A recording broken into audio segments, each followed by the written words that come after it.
আসসালামু আলাইকুম। আমার আত্মীয়স্বজন থেকে শুরু করে আমার বেশ কিছু স্টুডেন্ট অনেক প্রশ্ন করেছে আমাকে কিভাবে ইউকেতে আসা যায়। তো ইউকেতে আসা বেশ সহজ কোনো কাজ নয়। এটি মিডল ইস্টের কোনো কান্ট্রি নয়। এখানে আপনি দক্ষতা দিয়ে আসতে হবে। এর মধ্যে তারা চিন্তা করে আমি আসতে পারলে তারা কেন আসতে পারবে না? এই প্রশ্ন সবারই। আমিও সেটাই মনে করি। তো এর জন্য অনেকগুলি বিষয় আছে। তো আপনি যদি স্কিলড ওয়ার্কার ভিসা অর্থাৎ দক্ষ কর্মী হিসেবে যদি আপনি আসতে চান বা আসতে পারেন, তাহলে সেটির জন্য কোনো এজেন্সির সাথে যোগাযোগ করতে পারেন।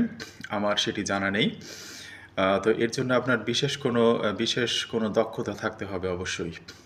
তো সেই দক্ষতা নিয়ে আমি যদি রেস্টুরেন্ট ভিসা চিন্তা করি অথবা রেস্টুরেন্টের ওয়ার্ক চিন্তা করি স্পন্সর্ড ভিসা, তো সেটিতে মিনিমাম আপনার অ্যারাউন্ড প্রায় 25,000 পাউন্ডের মতো খরচ হয় আমার দেখা।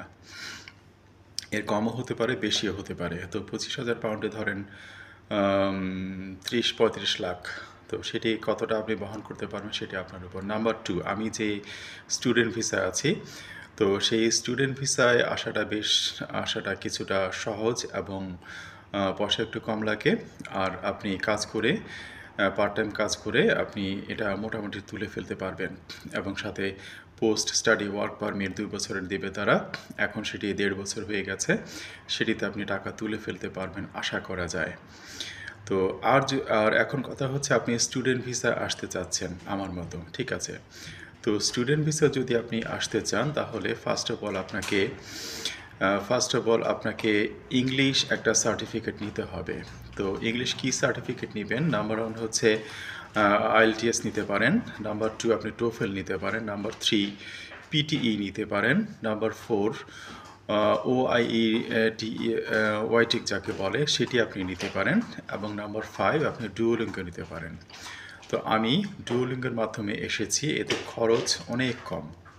আইএলটিএসে যেখানে 22 থেকে 25,000 খরচ হয়, আমার ডুওলিঙ্গোতে খরচ হয়েছে মাত্র 8,000 টাকা এবং কম্পিউটার খুব সহজভাবে দেওয়া যায়। আর আমার যদি চেষ্টা বলি, আমি প্রায় শুরু থেকেই আমি এক শব্দ করে ইংরেজি শেখার চেষ্টা করেছি। তো লাইফ লং একটা ট্রেনিং, এটা লাইফ লং চেষ্টা। তো এই চেষ্টাটা আপনার একদিনে হবে না। তো আমার স্টুডেন্ট যারা আছে তাদেরকে আমি বলব প্রতিদিন ভুল হোক সঠিক হোক চেষ্টা করতে হবে। এই চেষ্টার মাধ্যমে ইংরেজির দক্ষতাটা চলে আসবে। আর দক্ষতাটা যদি আসে, তারপর সেটিতে ভার্সিটিতে অ্যাপ্লাই করতে হবে। ভার্সিটি নিজেই যোগাযোগ করবে, কোনো এজেন্সির প্রয়োজন নেই। তারপর যদি কোনো এজেন্সির প্রয়োজন হয়, আমি বেশ কিছু কয়েকটি এজেন্সির নাম বলে দিতে পারবো যারা ভালো আমাকে সাহায্য করেছে যারা। তো এবং একটি যার মাধ্যমে এসেছি তার আমি খুব একটা সাপোর্ট পাইনি, অন্য একটির মাধ্যমে পেয়েছি, সেটি আমি আপনাদেরকে বলে দেব। তো এখন কাজ হচ্ছে টাকা পয়সা মোটামুটি কিছুটা কম লাগে স্টুডেন্ট ভিসায়। আপনার 5,000 পাউন্ডের মতো হলেই আসা যায়, সাথে ডিসকাউন্ট আছে। আর এসে মোটামুটি কাজ করে সেগুলি উঠিয়ে ফেলা যায়। আর কিছু হচ্ছে সৎ থাকতে হবে। সৎ না থেকে আপনি এই দেশে আপনি কিছুই করতে পারবেন না। তো এই হচ্ছে অবস্থা, এভাবে আসতে হয়। দক্ষতা ছাড়া এই সব দেশগুলিতে আপনি কিছু করতে পারবেন না। আপনি শুধু সার্টিফিকেট নিয়ে স্টুডেন্ট ভিসায় এসেও কিছু করা যাবে না। আর অত্যন্ত কষ্টের মন মানসিকতা নিয়ে এই দেশে আসতে হবে। তারপর ধীরে ধীরে এগুলো ঠিক হয়ে যায়। তো এই হচ্ছে আজকের অবস্থা। ইউকেতে আসা যদি আপনারা আসতে চান, তোমরা যদি আসতে চাও, এই পথগুলি বেছে নাও এবং এই দক্ষতাগুলো শিখে আসো। তো আজ এই পর্যন্তই। আসসালামু আলাইকুম।